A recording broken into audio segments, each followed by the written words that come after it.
निर्गमन अध्याय 27।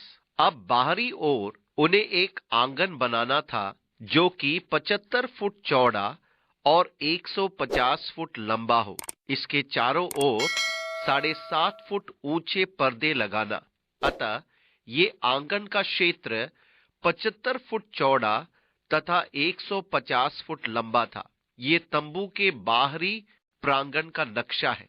वहां चारों ओर 7.5 फुट के पर्दे लगे हैं कि अंदर झांकना संभव ना हो।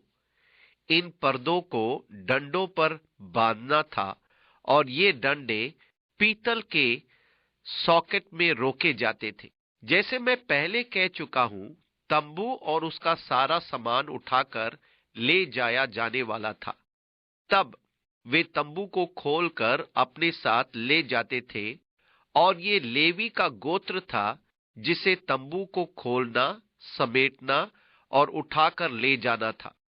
फिर आगे जहां वे डेरा डालेंगे, वहां उन्हें दिए गए निर्देशों के अनुसार ही तंबू को फिर से गाड़ना था। अब आंगन में क्या क्या होना था? सबसे पहले आंगन में पीतल की एक वेदी बनवाना। फिर वेदी को बबूल की लकड़ी की 5 हाथ लंबी और 5 हाथ चौड़ी बनवाना। हमारे माप में 7.5 फुट लंबी तथा 7.5 फुट चौड़ी बबूल की लकड़ी की वेदी पीतल से मढ़वाना थी। ये पीतल न्याय का प्रतीक था।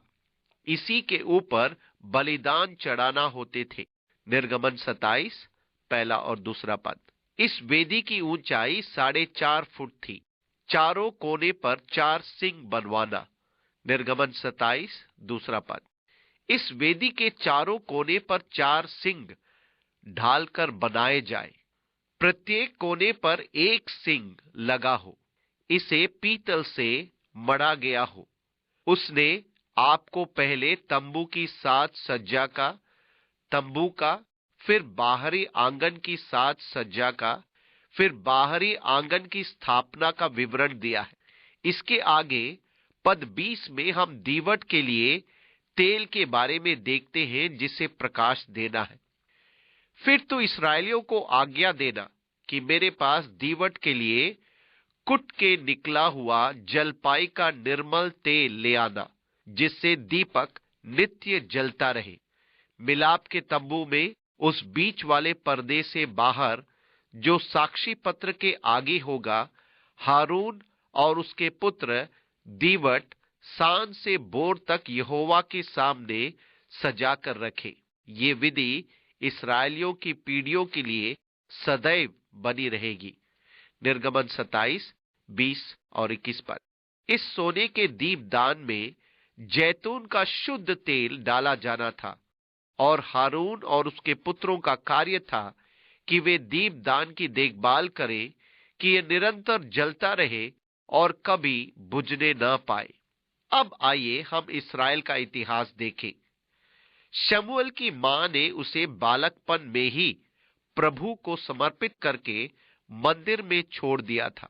शमूएल वहां याजक एली द्वारा दिया गया छोटा मोटा काम करता था। एक रात उसने किसी को अपना नाम पुकारते सुना। वो दौड़कर एली के पास गया और पूछा, क्या आपने मुझे पुकारा? एली ने उसे उत्तर दिया, नहीं, जाकर सो जा। वो जाकर सो गया, परंतु उसे फिर से अपना नाम पुकारे जाने की आवाज आई। वो फिर से एली के पास गया, परंतु एली ने उससे कहा, मैंने तुझे नहीं पुकारा है, तुझे हो क्या रहा है, जाकर सो जा। जब वो तीसरी बार एली के पास आया, तब एली ने उससे कहा, यदि तुझे अब भी अपना नाम पुकारा जाने की आवाज आए तो कहना, प्रभु कह, तेरा दास सुनता है। अब जब उसका नाम फिर से पुकारा गया, तब उसने कहा, प्रभु कह, तेरा दास सुनता है। यहां परमेश्वर उससे ये कहना चाह रहा था कि दीपदान का तेल समाप्त होने जा रहा है। सेवक अपने उत्तरदायित्व से चूक गए हैं। इतिहास का हमारा संदर्भ देने का उद्देश्य यह है कि परमेश्वर का निर्देश था, दीपक नित्य जलता रहे। इतिहास में एक समय ऐसा आया जब रोम के शासक एंटियोकस एपिफेनस ने मंदिर में सुअर का बलिदान चढ़ाकर उसे दूषित कर दिया था और उसका लहू मंदिर में चारों ओर छिड़क दिया था। इस धर्म विरोध को देखकर जूडास मैकबीस में जलन पैदा हुई और उसने कुछ इस्राएलियों को इकट्ठा करके मंदिर को छुड़ा लिया। अब वे मंदिर का समर्पण करना चाह रहे थे, परंतु उनके पास ज्योति दहन के लिए केवल एक ही दिन का समय था। इस तेल को नए सिरे से तैयार करने के लिए समय लगता था, क्योंकि आपको नियम और निर्देशों का पालन करना आवश्यक था। इस तेल को तैयार करने में 1 सप्ताह का समय लगा। कहानी के अनुसार उस समय परमेश्वर ने ऐसा चमत्कार किया कि एक दिन के तेल से दीप 8 दिन तक जलते रहे। 8वें दिन उन्होंने फिर से तेल डाला। यहूदियों का हनूका पर्व यही है। इसमें वे 8 दिन तक प्रतिदिन मोमबत्ती जलाते हैं और परमेश्वर के उस चमत्कार को याद करते हैं जो उसने जूडास मैकबीस के लिए किया था।